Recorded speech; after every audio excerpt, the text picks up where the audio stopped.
प्रजापति थी modern history पे, और आज का जो हमारा लेक्चर है ना वो मॉडर्न हिस्ट्री पे लास्ट लेक्चर होगा, ठीक है। आज के लेक्चर में हम लोग cabinet mission, constituent assembly 1946 and partition of India and independence से रिलेटेड क्वेश्चंस को अटेम्प्ट करेंगे। जो भी डिस्कशन इंपॉर्टेंट बनता है उन चीज़ों को डिस्कस करते हुए आज के सेशन को आगे बढ़ाएंगे। Okay, so without wasting any time आज का लेक्चर हम लोग स्टार्ट करते हैं। सो देखिए, हमारा फर्स्ट क्वेश्चन है that cabinet mission was presided over by, cabinet mission की अध्यक्षता किसके द्वारा की गई थी, ठीक है। सो बेसिकली कैबिनेट मिशन जो है वो 3 मेंबर का एक पूरी कमेटी जो है बना के भेजी गई थी भारत। तो इसमें जो प्रेसिडेंट थे वो थे सर पैथिक लॉरेंस, और इनके अलावा जो दूसरे 2 मेंबर्स थे वो थे Stafford Cripps and AV Alexander, ठीक है। तो क्या हुआ है एक्चुअली कि वर्ल्ड वॉर सेकेंड जो है वो ख़त्म हो चुका है। वर्ल्ड वॉर ख़त्म होने के बाद सेकेंड जो यूके के, जो ब्रिटेन के प्राइम मिनिस्टर थे वो भी फाइनली चेंज हो गए, ठीक है। तो अब जो नए प्राइम मिनिस्टर बने हैं यूके के वो है सर क्लेमेंट एटली, ठीक है। तो जो क्लेमेंट एटली थे वो विंस्टन चर्चिल जैसे नहीं थे, जो इंडिया की तरफ जिसको कोई सिंपैथी नहीं थी। क्लेमेंट एटली जो है उनको इंडिया की तरफ, इंडियंस की तरफ काफ़ी ज़्यादा सिंपैथी थी, और इसलिए उन्होंने डिसाइड करा था कि जितनी जल्द हो सके हम जो है पावर को from Britain to India transfer कर देंगे, ठीक है। इसलिए उन्होंने क्या करा, 3 मेंबर की एक कमेटी, एक मिशन जो है भारत भेजा जिसे कैबिनेट मिशन कहा जाता है, और इनको ये दिया था, इनका ऑब्जेक्टिव इनको भेजने का ये था कि आप जाइए वहाँ पर कॉन्स्टिट्यूएंट असेंबली इस्टेब्लिश कीजिए और इंटरिम गवर्नमेंट इस्टेब्लिश कीजिए एंड जल्द से जल्द जो है पावर को ट्रांसफ़र करना है। दूसरा, एक डेडलॉक जो एक पॉलिटिकल डेडलॉक क्रिएट हुआ था भारत में Muslim League and Indian National Congress की तरफ, बिकॉज एक तरफ मुस्लिम लीग जो है वो एक सेपरेट कंट्री चाहती थी पाकिस्तान के लिए, वेरएज दूसरी ओर इंडियन नेशनल कांग्रेस जो है वो भारत का विभाजन नहीं होने देना चाहती थी, ठीक है। तो इस पॉलिटिकल डेडलॉक को भी सॉल्व करने के लिए कैबिनेट मिशन को क्लेमेंट एटली ने भारत भेजा था, ठीक है। तो इतनी चीज़ें समझ में आ गई। दूसरी चीज़, इसको कैबिनेट मिशन इसलिए कहा जाता है बिकॉज वहाँ के जो कैबिनेट मिनिस्टर्स थे उन्हीं को मिलाकर इस कमेटी को बनाया गया था जिसे भारत भेजा गया था, वो रीज़न है इसलिए इसको कैबिनेट मिशन भी कहा जाता है, ठीक है। तो क्वेश्चन नंबर 1 का करेक्ट आंसर हो जाएगा सर पैथिक लॉरेंस। उसके अलावा हम इन लोगों की क्या क्या पोर्टफोलियोज ये लोग संभाल रहे थे वो देख लेते हैं। जैसे कि सर पैथिक लॉरेंस की अगर हम बात करें तो sir Pethick Lawrence was secretary of state for India, ठीक है। स्टेफर्ड क्रिप्स ही was president of board of trade and AV Alexander was first lord of admiralty, ठीक है। तो इतनी चीज़ें आप लोग इससे याद रखना।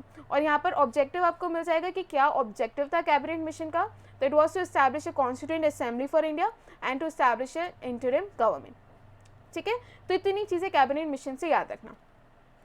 नेक्स्ट क्वेश्चन आ जाता है the cabinet mission came to India in, cabinet mission Bharat कब आया था, यहाँ पर ये पूछा गया है। तो यहाँ पर देखो सारे ईयर्स आपको 1942 में देखने को मिल रहे हैं, बट हम ये जानते हैं कि 1942 में तो नहीं आया था cabinet mission, world war second के ख़त्म होने के बाद आया था ना। तो ये कब आया था, ये आया था फरवरी 1946 में। ये लोग कब आए थे, भारत आए थे, ठीक है। तो 1942 तो गलत ही हो गया, ठीक है। 1946 में ये लोग आए थे भारत, तो ये सारे पॉइंट्स जो है गलत हो जाते हैं, तो इसका करेक्ट आंसर हो जाएगा ऑप्शन ई, ठीक है। So end of World War II saw the Labour Party under Mr. Clement Attlee won elections in England. Mr. Attlee was sympathetic towards India's demand for freedom. So the Secretary of State Sir Patrick Lawrence announced on February 1946 the dispatch of mission for constitutional reforms. तो जो cabinet mission था, देखो फरवरी 1946 में announcement हुआ था, और India में कब आए हुए थे अगर उसकी पर्टिकुलर बात करें तो वो है अप्रैल 1946, ठीक है। सो अनाउंसमेंट हुई थी फेब 1946 में, और भारत कब आए थे ये लोग, अप्रैल 1946 में। तो यहाँ पे ये पूछा गया कि मिशन भारत कब आया था, तो उस अकॉर्डिंग इसका आंसर हो जाएगा April 1946। So the cabinet mission to India consisted of, तो मैंने अभी बता दिया, सर पैथिक लॉरेंस थे, फिर सर स्टेफर्ड क्रिप्स थे और एवी अलेक्जेंडर थे, ठीक है। तो इतने क्वेश्चन नंबर 2 से चीज़ें आप लोगों को याद रखनी है। Next question, question number 3, it made it's proposal in may, it still wanted a united India. There was to be the federal union composed of Britain provinces. तो the above quotation is related to, इसने मई में इसका प्रस्ताव रखा था, यह अभी भी अखंड भारतीय चाहता था या भारत चाहता था, और ब्रिटिश प्रांतों से बना एक फेडरल संघ जो है वो चाहता था एग्जिस्ट करे। तो ये सारी ही बातें, ठीक है। पहली चीज़ जो कैबिनेट मिशन आया था उसका प्रपोजल मई में दिया गया था। कैबिनेट मिशन अभी भी ये चाहता था कि इंडिया यूनाइटेड रहे, ठीक है। और उसके अलावा there was to be a federal union जो कि सभी ब्रिटिश प्रोविंसेस से मिलकर बनेगा। ये सारे ही कोटेशन, सारे ही प्रपोजल जो है कैबिनेट मिशन में मेंशन्ड थे। तो इसका करेक्ट आंसर हो जाएगा ऑप्शन डी। इसके अलावा अगर आप लोगों को और एडिशनल इन्फॉर्मेशन लेनी है तो वो ये है, देखो पहली चीज़ इसने जो प्रोमलगेट हुआ था cabinet mission, that was promulgated on 16 May 1946। Plan क्या था कि एक यूनाइटेड डोमिनियन इस्टेब्लिश करना था, क्रिएट करना था फॉर इंडियन के लिए as a loose confederation and of provinces which came to be known as the date of its announcement. तो यहाँ इसमें क्या क्या चीज़ें मेंशन थी, तो पहली चीज़ ये क्या चाहते थे कि यूनाइटेड डोमिनियन हो इंडिया का जिसको इंडिपेंडेंस दिया जाएगा। उसके अलावा मुस्लिम लीग दे डिमांड, उनकी जो डिमांड थी पाकिस्तान को लेके दैट वाज रिजेक्टेड, ठीक है। कैबिनेट मिशन जो है मुस्लिम लीग की डिमांड के फेवर में नहीं था, ठीक है। उसके अलावा the union should have an executive and legislature constituted from British India and state representatives. The Constituent Assembly would be formed with the representative of state legislature and princely state। तो जो state legislature और जो princely state है उनके representative से ही Constituent Assembly को form किया जाएगा। क्वेश्चन की तरफ, that is question number 4, with reference to cabinet mission which of the following statement is correct. ठीक है, कैबिनेट मिशन के रेफरेंस में नीचे दिए गए स्टेटमेंट्स में से कौन सा स्टेटमेंट करेक्ट है ये पूछा है, ठीक है। कैबिनेट मिशन के संदर्भ में निम्नलिखित में से कौन सा कथन सही है। तो पहला कथन, पहला स्टेटमेंट है it recommended a federal government, इसने एक संघीय सरकार की सिफारिश की थी। तो हम सभी जानते हैं कि ये क्या चाहते थे, एक फेडरल गवर्नमेंट भारत में इस्टेब्लिश हो, पार्टीशन वार्टीशन नहीं करना चाहते थे। तो ये वाला स्टेटमेंट क्या है, ये वाला कथन क्या है, करेक्ट है। तो it recommended a federal government. इसके अलावा it enlarge the powers of Indian courts, तो इससे रिलेटेड कोई बात नहीं की गई थी, तो सेकंड स्टेटमेंट गलत हो जाता है। इसने भारतीय अदालतों की शक्तियों का विस्तार किया था, स्टेटमेंट ये कथन क्या है, गलत है। It provided for more Indian in ICS, तो इसने ICS में अधिक भारतीयों के लिए जो है एक अधिक भारतीयों को रखा जाएगा, इस चीज़ की भी बात नहीं की गई थी। तो थर्ड स्टेटमेंट भी क्या है, करेक्ट है, ठीक है। तो इसका करेक्ट आंसर क्या हो जाएगा, 1 only, that is option A. तो correct answer is option A, that is 1 only. इसके अलावा देखो, the cabinet mission announce it recommendation on 16 May 1946। The main provision of recommendation वो, देखो फरवरी 1946 में ये कहा गया था कि हम एक कैबिनेट मिशन जैसी चीज़ को भारत भेजेंगे। अप्रैल में ये लोग भारत आ गए 1946 में, और मई 1946 में इन्होंने अपने रिकमेंडेशन दे दिए, ठीक है। So the whole of India including the princely state should form a federation. मैंने अभी कहा कि ये लोग एक फेडरेशन भारत में फॉर्म करना चाहते थे। जो सेंट्रल गवर्नमेंट होगी would be in charge of foreign affairs, defence and communication. देखो यहाँ पे फेडरेशन बनाई जा रही थी, प्रिंसली स्टेट्स, प्रोविंसेस और जो दूसरे जो एरियाज, रिमेनिंग एरियाज से, उन सभी को मिलाकर एक फेडरेशन बनाने की डिसीजन लिया था, ठीक है। तो इसमें इस फेडरेशन में एक सेंट्रल गवर्नमेंट होगी। तो यहाँ पे ये कहा गया है कि जो सेंट्रल गवर्नमेंट है वो foreign affairs, defence and communication जो है उन लोगों के पास होगा, ठीक है। So the provinces of the states should enjoy all the powers, तो जितने भी प्रोविंसेस होंगे वो अपने पावर्स एंजॉय करेंगे। द ब्रिटिश इंडियन प्रोविंसेस और जो टेरिटरीज थे they were to be divided into 3 groups. जो फर्स्ट ग्रुप होगा, देखो यहाँ पर ना प्रोविंशियल ग्रुपिंग करने की बात की गई थी, ठीक है, कि इन्होंने क्या कर रखा था, अलग अलग पार्ट्स में क्या करने की बात की गई थी, ग्रुपिंग करने की बात की गई थी। जैसे कि जो फर्स्ट ग्रुप होगा, फर्स्ट ग्रुप में क्या क्या आ जाएगा, Punjab, north waste frontier province, Sindh and Balochistan, ठीक है। इन्होंने क्या करा था, 3 ग्रुप्स में डिवाइड कर रखा था। तो फर्स्ट ग्रुप में क्या था, फर्स्ट ग्रुप में आ जाएगा Punjab, north waste frontier province, Sindh and Balochistan. Second group जो है उसमें सिर्फ बंगाल और असम को इंक्लूड किया गया था, और थर्ड ग्रुप जो है will consist of rest of the provinces, ठीक है। तो इस तरीके से 3 ग्रुप्स जो है कैबिनेट मिशन ने डिवाइड करे थे, ठीक है। हर ग्रुप जो है अपना कॉन्स्टिट्यूशन बनाएगा और देन पूरे एक यूनियन का कॉन्स्टिट्यूशन बनेगा, ये डिसीजन लिया गया था। और जिसमें एक सेंट्रल गवर्नमेंट होगी, और सेंट्रल गवर्नमेंट के पास क्या क्या पावर होगा, तो उनके पास foreign affairs, defence and communication का होगा। तो यहाँ पर ना इस चीज़ को लेकर इंडियन नेशनल कांग्रेस को एक प्रॉब्लम थी, वो ये थी कि इन्होंने सेंटर को काफ़ी ज़्यादा वीक बनाया था, ठीक है। तो ये एक reason, one of the reason था कि इंडियन नेशनल कांग्रेस जो है कैबिनेट मिशन के फेवर में नहीं था, ठीक है। उसके अलावा constituent assembly was to be elected to frame a constitution for the Indian union. जो प्रोविंस है should have right to leave the union in future if it so like after elections under its new constitution, ठीक है, there should be an interim national government with leaders of Indian parties to take charge of the administration. तो ये कुछ recommendations थी जो कि cabinet mission ने बनाई थी, ठीक है, बट कैबिनेट मिशन भी जो पॉलिटिकल डेडलॉक भारत में क्रिएटेड था between Muslim League and Indian National Congress, उसे सॉल्व नहीं कर पाई थी, right. So next question, that is question number 5, who was the president of Indian National Congress during the visit of cabinet mission of India. Bharat के cabinet mission की यात्रा के दौरान भारतीय राष्ट्रीय कांग्रेस के अध्यक्ष कौन थे? तो वो थे मौलाना अबुल कलाम आज़ाद, ठीक है। मौलाना अबुल कलाम आज़ाद क्या थे? इंडियन नेशनल कांग्रेस के प्रेसिडेंट थे जब कैबिनेट मिशन भारत आई थी। Next question, question number 6, the constituent assembly that framed India's constitution was set up. Bharat के संविधान को बनाने वाली संविधान सभा की स्थापना की गई थी। क्यों की गई थी और किस चीज़ के अंडर की गई थी? तो कैबिनेट मिशन प्लान के अंडर ही हमने क्या बनाई थी? भारत की कॉन्स्टिट्यूएंट असेंबली है। दो ही ऑब्जेक्टिव के साथ तो भारत आई थी। पहला, भारत में एक इंटरिम गवर्नमेंट बनानी है, दूसरी क्या बनानी है? कॉन्स्टिट्यूएंट असेंबली बना के जानी है, ठीक है। तो the constituent assembly was founded under the cabinet mission plan. जो प्रेसिडेंट थे कैबिनेट मिशन के, उन्होंने ये डिक्लेयर करा कि जो मेन पर्पस है इस मिशन का वो हमें क्या है कि हमें कॉन्स्टिट्यूशन कमेटी बनानी है ताकि कॉन्स्टिट्यूशनल रिफॉर्म्स भारत के फ्रेम किए जा सके। And cabinet mission decided the representatives of native states will control the constituent assembly. तो नेटिव स्टेट्स के जो रिप्रेजेंटेटिव्स है वो कॉन्स्टिट्यूएंट असेंबली का क्या करेंगे? कंट्रोल करेंगे। तो करेक्ट आंसर है इसका option D. Next question, question number 7, the first session of constituent assembly was held on. ठीक है, संविधान सभा का पहला सत्र कब आयोजित किया था? तो जो पहला सेशन था वो हुआ था 9 दिसंबर 1946 को, ठीक है। अब यहाँ पर आपके लिए क्वेश्चन आ जाता है कि जो पहला सेशन हुआ था कॉन्स्टिट्यूएंट असेंबली का, उसमें एक टेम्पररी प्रेसिडेंट बनाए गए थे। तो वो टेम्पररी प्रेसिडेंट किसको इलेक्ट किया गया था, ये आप लोगों को बताना है कमेंट सेक्शन में, ठीक है। और ये इस बेसिस पर इनको टेम्पररी प्रेसिडेंट इलेक्ट किया गया था बिकॉज वो उस पूरी कॉन्स्टिट्यूएंट असेंबली के सबसे एल्डेस्ट या सबसे एजेड पर्सन थे, इसलिए उन्होंने उनको क्या बनाया था? टेम्पररी प्रेसिडेंट बनाया था। तो वो पर्सन कौन थे जिनको टेम्पररी प्रेसिडेंट बनाया गया था, वो आप लोग बताएंगे मुझे कमेंट सेक्शन में, ठीक है। तो इसका करेक्ट आंसर तो समझ गए आप लोग, 9 दिसंबर 1946 में, ठीक है।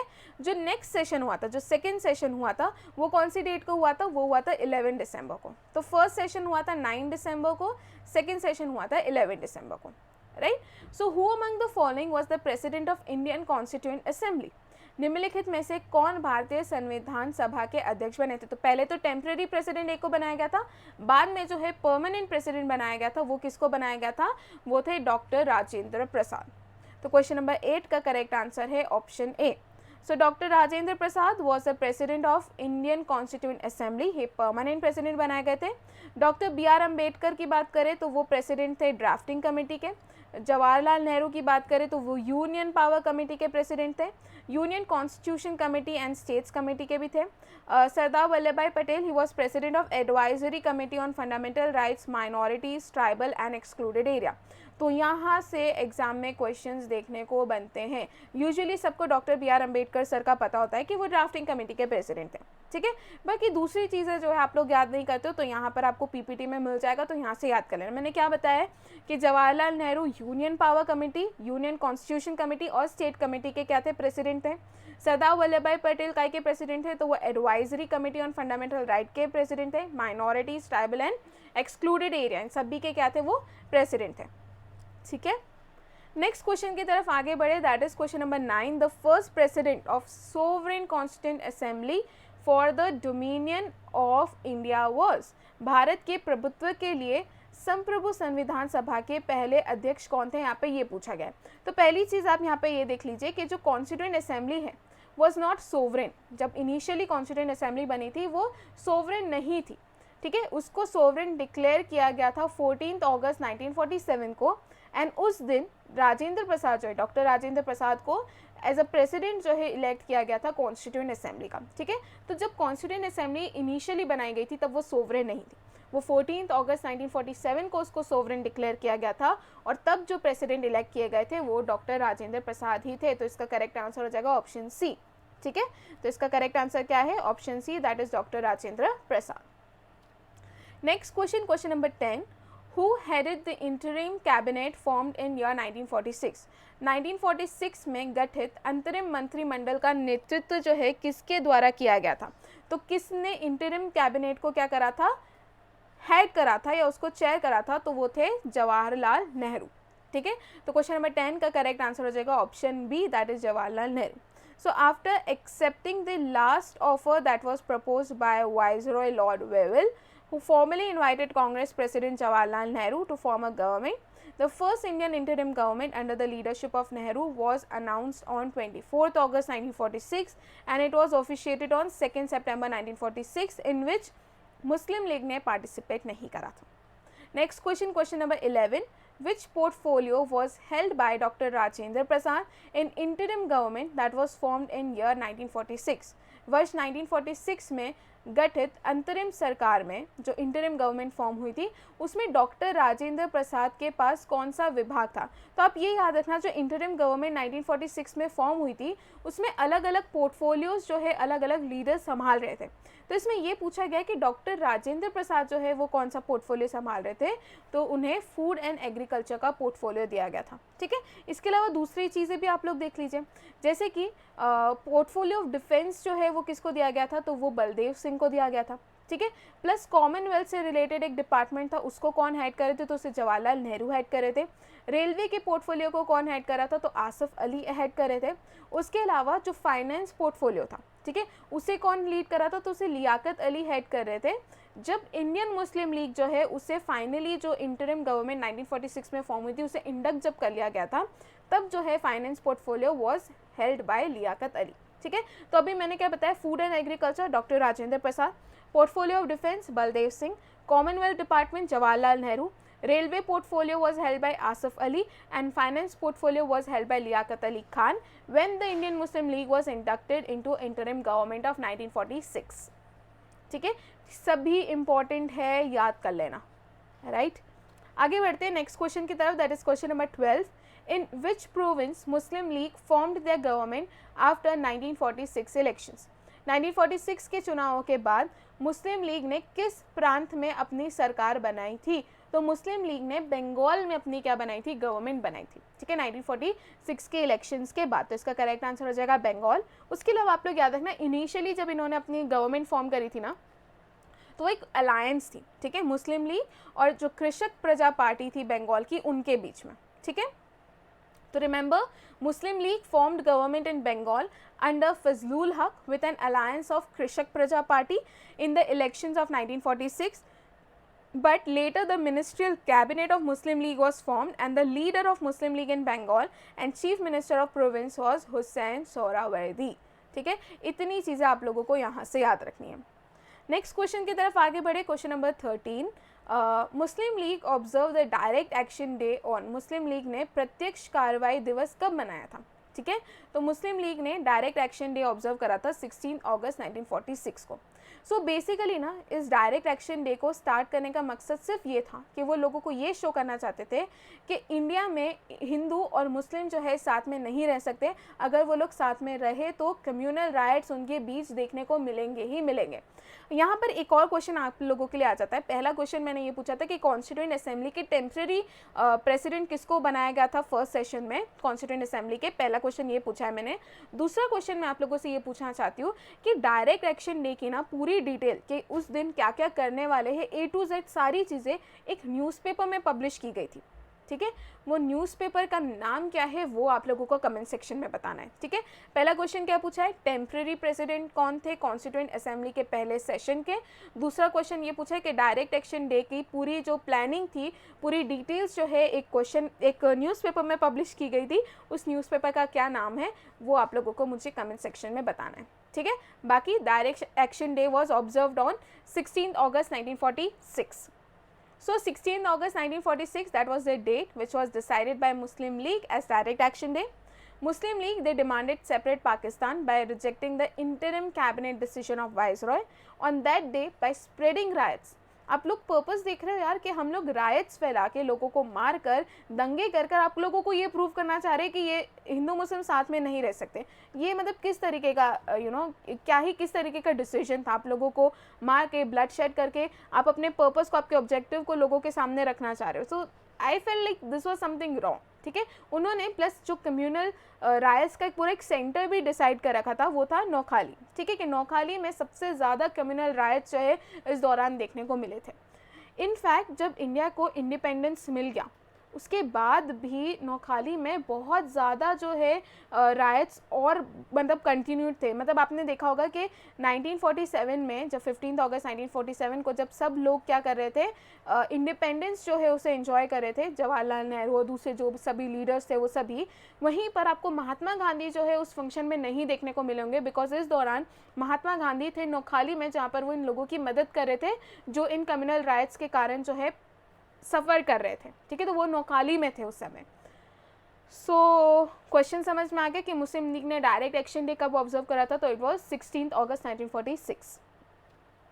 Next question number 14, which one of the following parties was in power in UK when India got independence? जब भारत को स्वतंत्रता मिली तब ब्रिटेन में निम्नलिखित में से कौन सा दल सत्ता में था, ठीक है। तो मैंने आप लोगों को बता दिया वो कौन थे, लेबर पार्टी के रूलर थे जिनका नाम था सर क्लीमेंट एटली।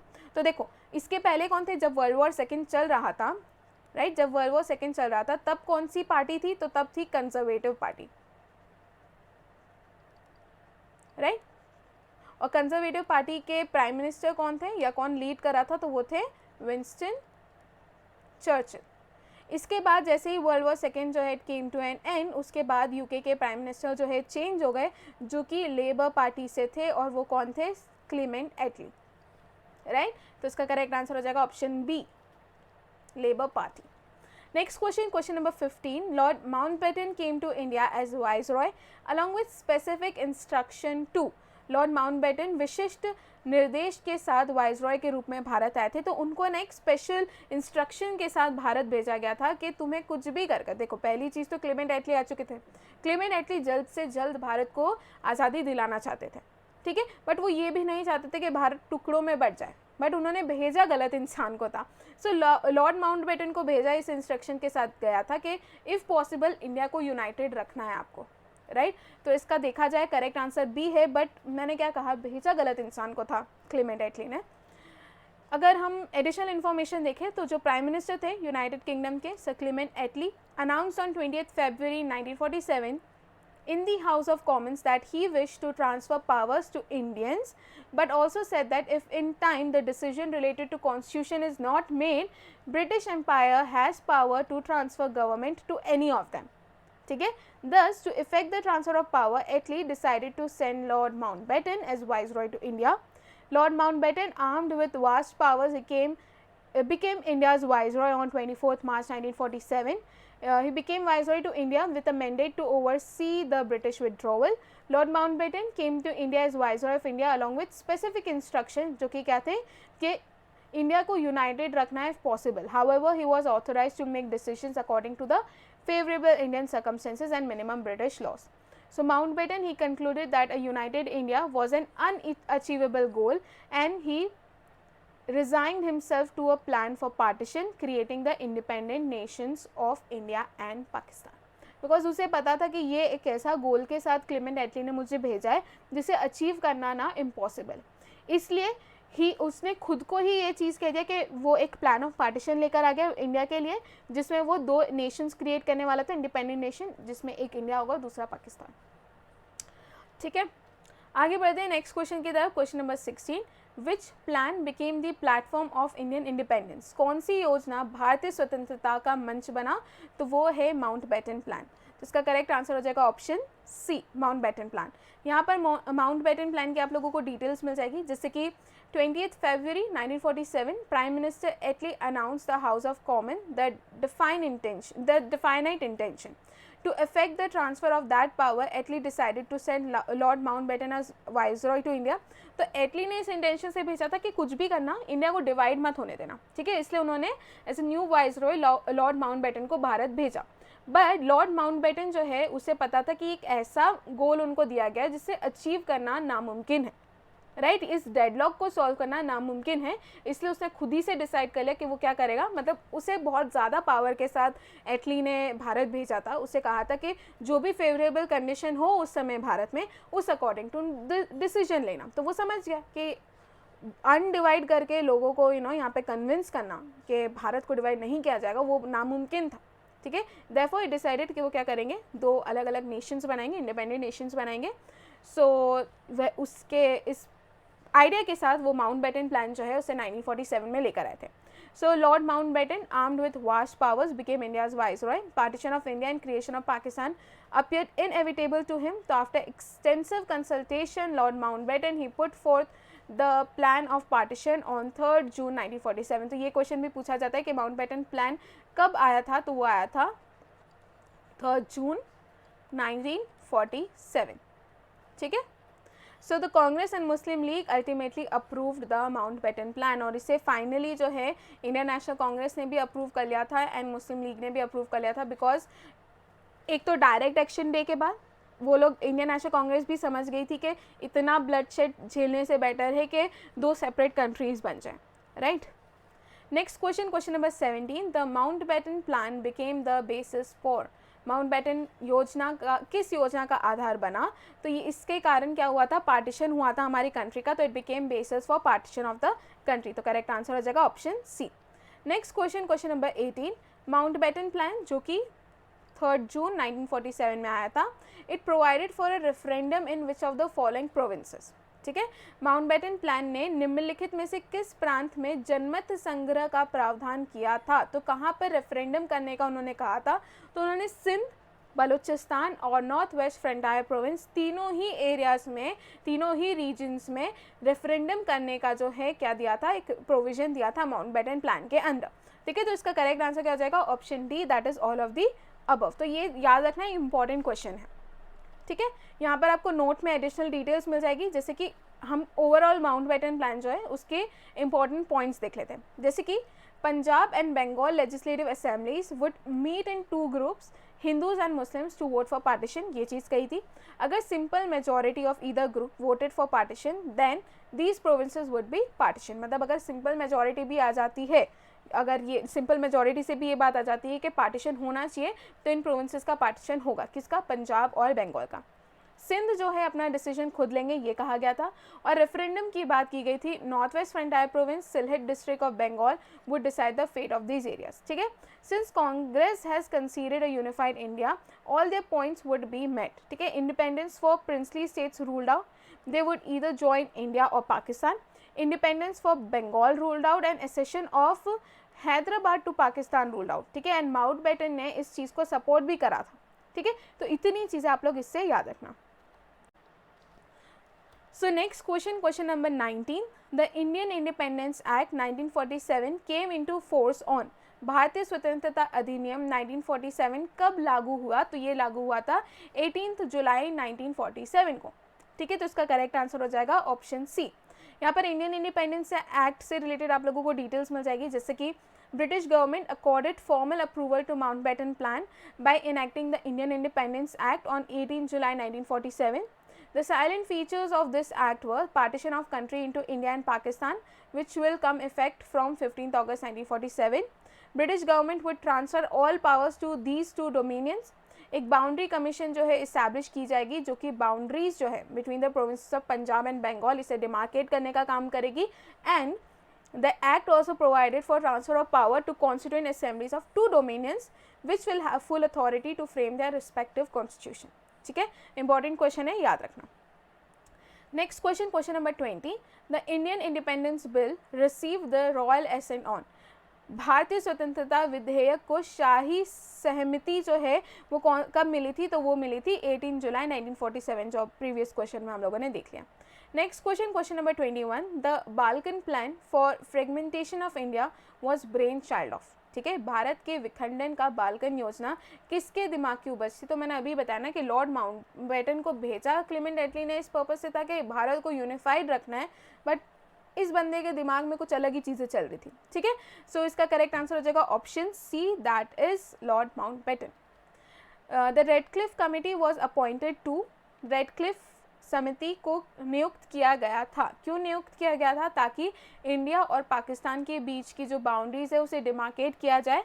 तो it is option C, to demarcate the boundaries between India and Pakistan. भारत और पाकिस्तान के बीच सीमाओं का सीमांकन करना जो है रेडक्लिफ कमेटी को इसलिए क्या किया गया था, अपॉइंट किया गया था। तो जो वाइसरॉय थे इंडिया के, लॉर्ड माउंटबेटन, उन्होंने 2 कमीशन जो है मेनली बनाई थी। एक थी पंजाब बॉर्डर कमीशन, दूसरी थी बंगाल बॉर्डर कमीशन। क्यों बनाया गया था? ताकि इन दोनों ही जगह जो बॉर्डर लाइन है इंडिया और पाकिस्तान की, उसे डिवाइड किया जा सके on 30 June 1947। So Redcliffe was appointed as president of both the commissions. Those commissions had to demarcate borders by Muslims and non-Muslims population. They had to consider other factors too. There were 4 members in each commission, of which 2 were from Indian National Congress and 2 from Muslim League. ठीक है? Next question, question number 23. Who among the following was the chairman of Congress session of Delhi, wherein the resolution of divided India was passed on 14th June 1947? ठीक है, निम्नलिखित में से कौन दिल्ली के कांग्रेस अधिवेशन का अध्यक्ष था जिसमें 14 जून 1947 को विभाजित भारत का प्रस्ताव पारित किया गया था? तो वो कौन थे? तो वो थे Acharya JB Kripalani. He was chairman of Congress session of Delhi where the resolution of divided India was passed on 14 June 1947। Next question, question number 24. Who sang Hindustan Hamara of Iqbal and Jan Gan Man in Central Assembly at midnight of 14th-15th August 1947? ठीक है, 14-15 अगस्त 1947 की मध्य रात्रि में केंद्रीय सभा में इकबाल का हिंदुस्तान हमारा और जन गण मन किसने गाया था? तो इसे गाया था MS सुब्बुलक्ष्मी ने। ठीक है, तो इसका करेक्ट आंसर हो जाएगा option D. Next question, question number 25. The first and last Indian governor general of India was, Bharat के पहले और अंतिम भारतीय गवर्नर जनरल कौन थे? तो वो थे C राजगोपालाचारी। ठीक है, C राजगोपालाचारी जो है was first and last Indian governor general of India. Next question, question number 26. The president of Indian National Congress at the time of partition of India was, जब भारत का पार्टीशन हो रहा था तब इंडियन नेशनल कांग्रेस के प्रेसिडेंट कौन थे, ये पूछा गया है। तो भारत के विभाजन के समय भारतीय राष्ट्रीय कांग्रेस के अध्यक्ष कौन थे? तो वो थे JB कृपलानी। तो इसका करेक्ट आंसर हो जाएगा option B, that is JB Kripalani. Next question, question number 27. The Indian nationalism was the child of British rule.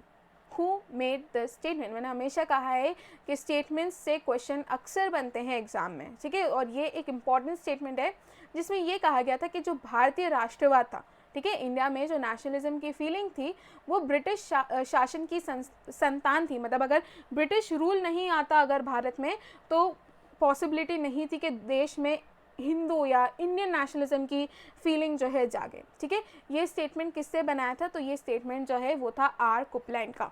ठीक है, तो इसका करेक्ट आंसर क्या हो जाएगा? R कुपलैंड। इसी के साथ ख़त्म होता है हमारा आज का लेक्चर एंड प्लस हमारी जो MCQ सीरीज़ चल रही थी हिस्ट्री पर वो भी ख़त्म होती। तो ये बेसिकली हमारा लास्ट लेक्चर था। सो आई होप यहाँ तक आप लोगों को सारी चीज़ें समझ में आई होगी, कोई डाउट नहीं होगा। किसी भी चीज़ से कोई भी अगर आप लोगों को डाउट है तो आप लोग मुझसे कमेंट सेक्शन में पूछ सकते हैं। ठीक है, सो हमारा last question of the day भी देख लेते हैं। तो हमारा क्वेश्चन ऑफ द डे है, इन अगस्त 1947 who of the following leaders did not participate anywhere in Independence Day celebration? ठीक है, अगस्त 1947 में निम्नलिखित में से किस नेता ने स्वतंत्रता दिवस समारोह में कहीं भी भाग नहीं लिया था? बेसिकली आंसर मैं लेक्चर में दे चुकी हूँ, अगर ध्यान से सुना होगा तो। इसका आंसर आप लोग लिखेंगे कमेंट सेक्शन में। डाउट है तो वो भी पूछेंगे मुझसे कमेंट सेक्शन में। बाकी आज का लेक्चर हम लोग यहीं पे ख़त्म करते हैं। Thank you so much.